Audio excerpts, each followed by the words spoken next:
Axis bank results are out और ऐसा लग रहा है कि worst is over for this bank. तो एक 5 पॉइंट एनालिसिस Q4 FY21 के रिजल्ट्स का मैं यहाँ पे आप लोगों के लिए करने वाला हूँ, जिसमें Q4 FY21 के रिजल्ट्स यानी कि नंबर्स को एनालाइज करेंगे, देन बैलेंस शीट की समरी देखेंगे, डिपॉजिट एंड एडवांसेस मिक्स देखेंगे, की रेशियोज ऑफ दिस बैंक देखेंगे एंड एसेट क्वालिटी के बारे में भी यहाँ पे हम बात करने वाले हैं। So first one is Q4 FY21 results.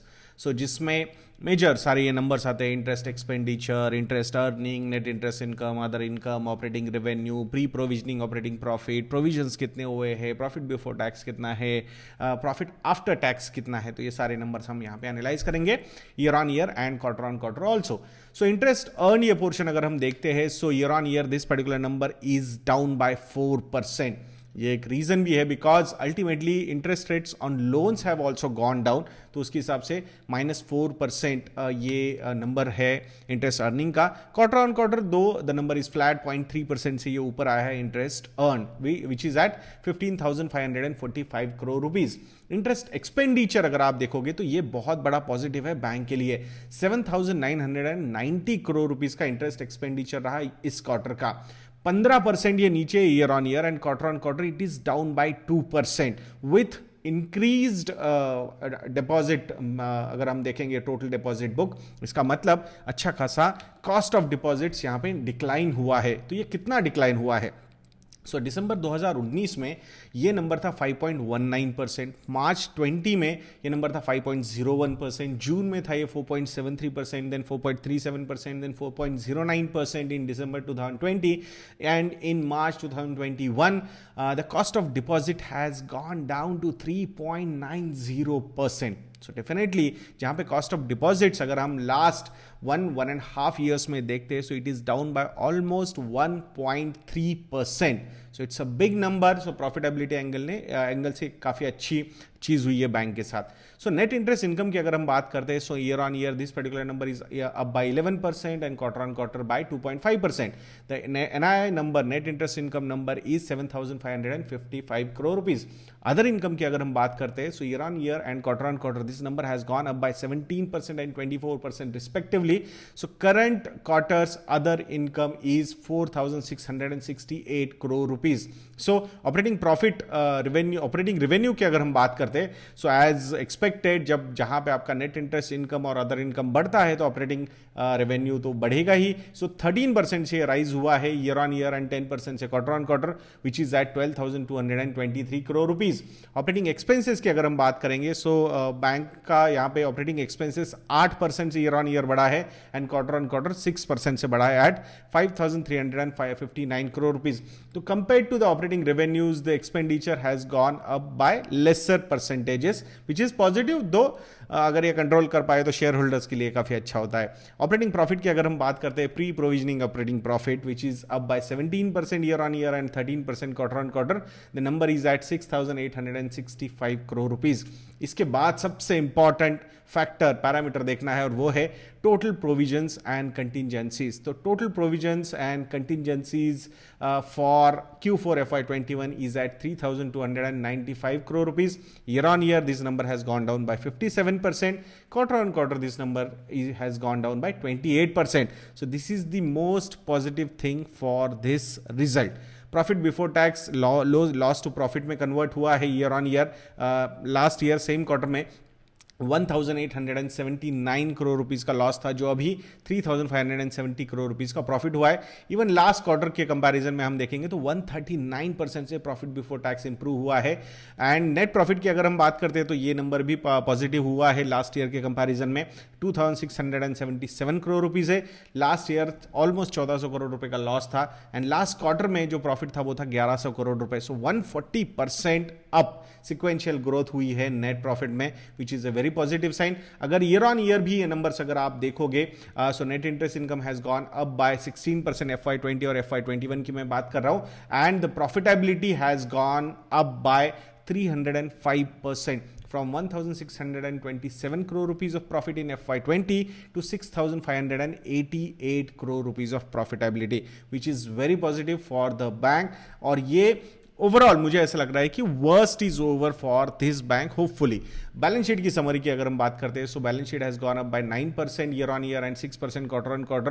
Current balance sheet size is 9.96 lakh crore rupees, तो जल्दी ये 10 लाख करोड़ रुपए का बैंक बनने जा रहा है। टोटल एडवांसेस की अगर हम बात करते हैं तो 6.23 लाख करोड़ रुपीस के टोटल एडवांसेस है बैंक के, यानी कि लोन से 9% ईयर ऑन ईयर ग्रोथ है और 7% क्वार्टर ऑन क्वार्टर है। टोटल डिपॉजिट का नंबर अगर हम देखते हैं तो deposits have grown by 10% year on year and 8% quarter on quarter. Current deposit book is at 7.07 lakh crore rupees. Credit to deposit ratio अगर हम देखते हैं तो which is at 88%, so almost same है। लास्ट ईयर का ये number देखो या लास्ट क्वार्टर का नंबर देखो तो वहाँ पे कोई बैंक ने ज़्यादा चेंजेस नहीं किए हैं।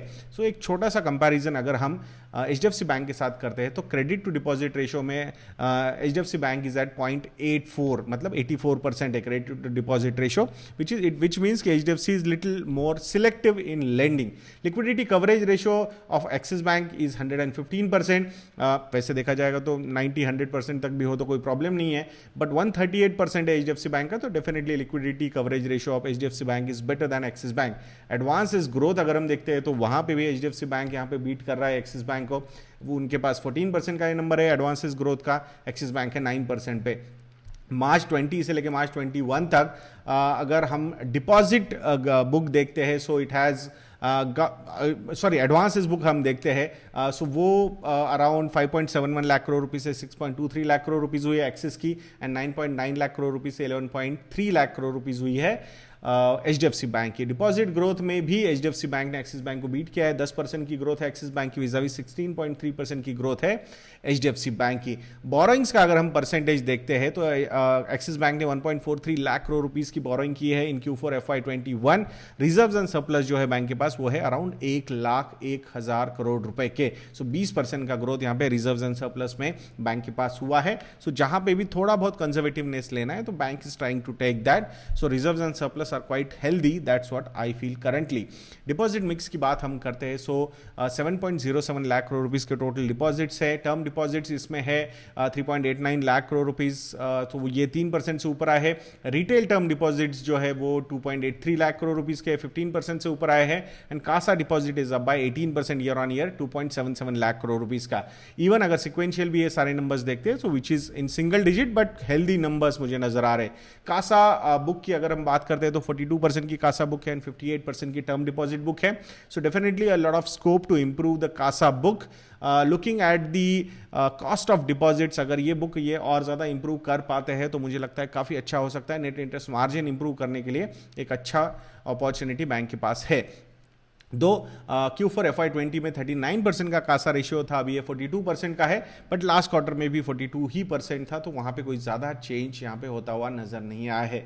दो the best thing about this is the cost of deposits which have consistently gone down from 5.01% to 3.9% in last 4 quarters.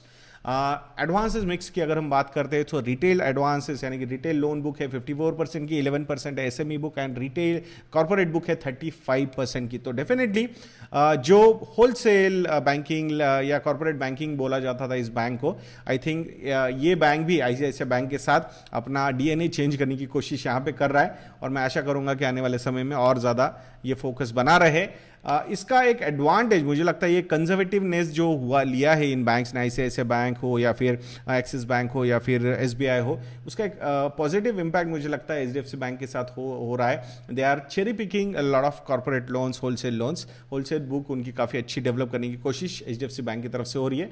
So let's all सी कैसे ये सारी चीज़ें डेवलप होती है आने वाले समय में। So year on year retail book 10% से ग्रो हुई है, SME बुक 13% से ग्रो हुई है, एंड कॉर्पोरेट बुक 7% से ग्रो हुई है। Quarter on quarter also these numbers are quite healthy. Retail book is up by 5%, SME 9.4% and corporate by 9%. ये growth है quarter on quarter sequential growth. Now the ratios की बात हम करते हैं तो net interest margin which is the most important number for any bank or NBFC which is at 3.56 6%।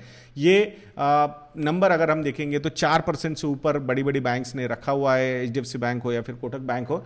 सो अभी तक एक्सिस बैंक वो नहीं कर पाया है majorly. I think lot of provisions and interest expenditure वगैरह कंपेयर टू अदर बैंक्स इतने वो अच्छी तरीके से मेंटेन नहीं कर पाए, and majorly provisions is another concern for the bank. तो उस हिसाब से 3.56% का नंबर है, बट ये बढ़ना चाहिए मुझे ऐसा लगता है। Cost to income ratio is 43.8%, वही रेशियो मेंटेन हो रहा है। ये जितना कम हो उतना अच्छा होता है बैंक के लिए। कासा रेशियो 42% का है। होपफुली आने वाले समय में bank should improve this ratio. So ये एक नंबर होता है जो आपने वॉच करना चाहिए, क्योंकि कॉस्ट ऑफ डिपॉजिट काफ़ी नीचे लेके आता है। एंड कैपिटल एडिक्वेसी रेशियो, सो अगस्त 2020 में कंपनी ने 10,000 करोड़ रुपए का इक्विटी कैपिटल रेज किया था, तब 17.47% का कैपिटल एडिक्वेसी रेशियो था। After this raise it went up to 19.38% and currently it is at 19.12%, which I feel is quite healthy. There should not be any problem. की ratios में return on average assets की अगर हम बात करते हैं तो this number is at 1.11%. I think this number should go up to 1.5 to 2%. I think that would be quite healthy, मुझे ऐसा लगता है. सो लेट्स सी, पॉजिटिविटी में आई है बैंक, प्रॉफिटेबिलिटी में भी आ चुकी है. सो लेट्स ऑल होप कि जल्दी ये नंबर्स और ज़्यादा ऊपर जाएंगे. एसेट क्वालिटी के बारे में अगर हम बात करते हैं, सो 4.55% से 3.7% पे ग्रॉस एनपीए नंबर्स आए. सो प्रो फॉर्मा नंबर्स के कंपैरिजन में gross NPA numbers are looking quite comfortable. 1.05% is the net NPA number, 72% is the provision coverage ratio. Though fresh slippages जो हुए हैं इस क्वार्टर में वो 5,285 करोड़ रुपीस के हैं, which is on a higher side. That's what I feel. Major factors driving the fall in gross NPAs quarter on quarter. First, decline in fresh slippages quarter on quarter. Higher upgradation and recoveries in Q4 FY21 compared to Q3 FY21. तो वहाँ पे Q4 FY21 में जो recoveries हुई है फिर upgrades हुए हैं वो 3,462 करोड़ रुपीस के compare to last quarters of 2,162 crore rupees के. इट मीन्स कि पैसे वापस आ रहे हैं, अपग्रेड हो रहा है, मतलब जो भी बिजनेसेस को लेंडिंग हुआ है वो अच्छा परफॉर्म करते हुए नजर आ रहे हैं. Though rise in gross NPAs written off during Q4 FY21 is at 5,553 crore rupees. Q3 में 4,257 करोड़ रुपीस थे. So ये पर्टिकुलर नंबर मतलब राइट ऑफ करना is not a positive sign वैसे देखा जाए, but I think they have made the provisions, तो उसके हिसाब से they have written it off, मतलब पैसा वापस नहीं आएगा ऐसा बैंक को लगता है. सो ये एक 5 पॉइंट एनालिसिस आप लोगों के सामने प्रेजेंट किया है. प्रॉफिटेबिलिटी में बैंक आई है, so it's a good thing, but will have to watch, क्योंकि सितंबर 2021 तक यानी कि ये 2 क्वार्टर जो है अभी, first quarter and second quarter of FY22 is going to be very challenging for banks and NBFCs. सो एक वॉच रखना चाहिए. सो मैं आशा करता हूँ कि आपको ये वीडियो अच्छा लगा होगा. दोस्तों अगर आप लोगों को लगता है कि हम अच्छा काम कर रहे हैं तो investorajna.in को विजिट करके हमारे रेडीमेड मॉडल पोर्टफोलियोज को सब्सक्राइब करना मत भूलिएगा. स्टॉकोमीटर प्लस एंड MF अज्ञा, ये भी रिसर्च प्रोडक्ट्स हमारी वेबसाइट investorajna.in पे अवेलेबल है. इसके रिलेटेड कुछ क्वेरीज है, कॉल कीजिए, ईमेल लिखे, will be more than happy to help you on solving those queries. और कुछ अगर आपको डिस्काउंट्स वगैरह चाहिए तो कॉम्बो ऑफर्स को आप ट्राई कर सकते हो. Stockometer plus, model portfolio, MF Ajna, I think you will get attractive discounts on our website investorajna.in. तो ऐसे वीडियोस के लिए चैनल पे बने रहिए और नेक्स्ट वीडियो तक के लिए मुझे आज्ञा दीजिए दोस्तों. जय हिंद.